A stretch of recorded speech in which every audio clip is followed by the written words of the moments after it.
Welcome to Keep the Faith Ministry News. My name is Sabrina Peterson, and I'm filling in for Pastor Mayer while he's on medical leave. U.S. Vice President Mike Pence met Pope Francis in the Vatican at noon on January 24th, and the two spoke together in private for an hour, a surprisingly long time for an audience with someone who is not a head of state. It was their first meeting. Pope Francis welcomed the Vice President, who was raised Catholic, and then led him into the private library where he receives heads of state and distinguished guests, and where he received President Trump on May 24, 2017. I want to extend the warmest greetings on behalf of President Donald Trump, who so enjoyed his visit here, Mr. Pence told Francis as they sat down. Pope Francis then engaged in a private conversation with the Vice President, with the aid of interpreters. The length of their conversation would suggest that they went into depth on some topics. When they finished their private conversation, Mr. Pence presented his wife, daughter-in-law, and other members of his delegation to the Pope. The two leaders then exchanged gifts. Mr. Pence gave the Pope a wooden cross carved from a tree on the grounds of the Vice President's residence.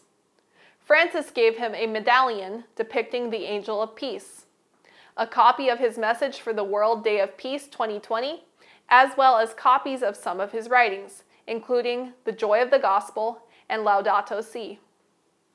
According to an IndyStar profile of Mr. Pence from 2016, he was born and raised a Catholic, and attending Mass and serving as an altar boy was an important part of his life.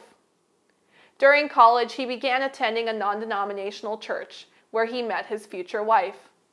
He now describes himself as a Christian, a conservative, and a Republican, in that order, and has also called himself a born-again evangelical Catholic.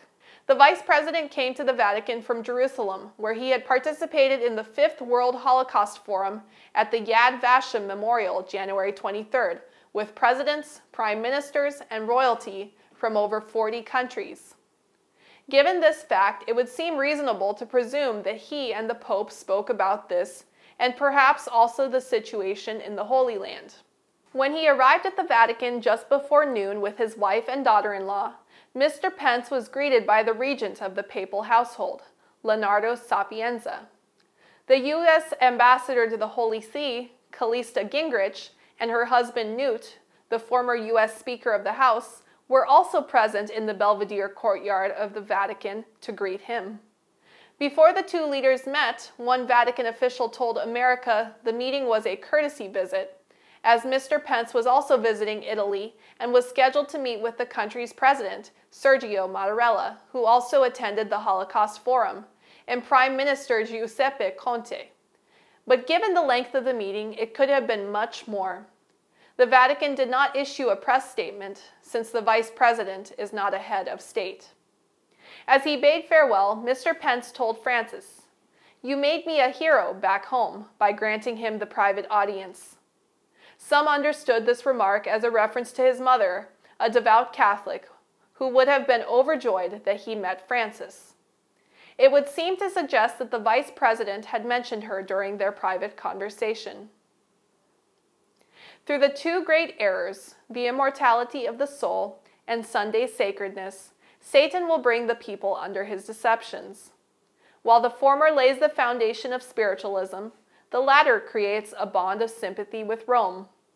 The Protestants of the United States will be foremost in stretching their hands across the gulf to grasp the hand of spiritualism. They will reach over the abyss to clasp hands with the Roman power, and under the influence of this threefold union, this country will follow in the steps of Rome in trampling on the rights of conscience. Great Controversy, page 588. This is Keep the Faith Ministry News. Thank you for watching.